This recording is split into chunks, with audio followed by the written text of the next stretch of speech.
In this video, I will show you how to set up the WhatsApp Share app and start sharing your products on WhatsApp. From this page, you can install WhatsApp Share app.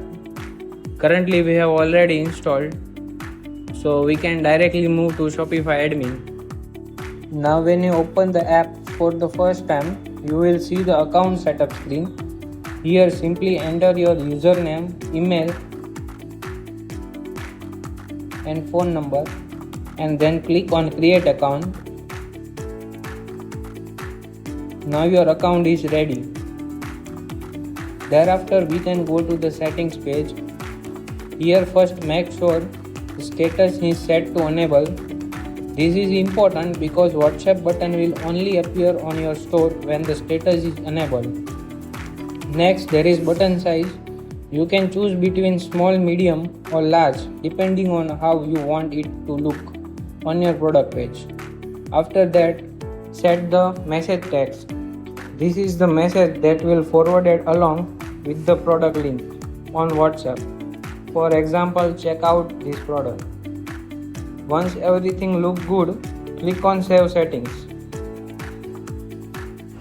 Now we will add the app block to your theme. So let's add WhatsApp button to your products page. Just go to themes under online store, then click on edit theme. Now just go to the defaults product page. There you can add the app block.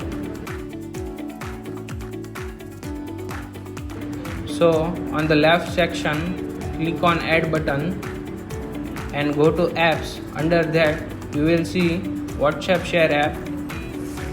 So add that block and save the theme. Now go to online store, go to products page. There you can see WhatsApp Share button displayed on the page.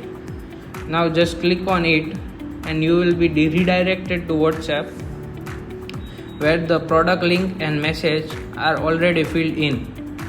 From here you can easily share the product with customers.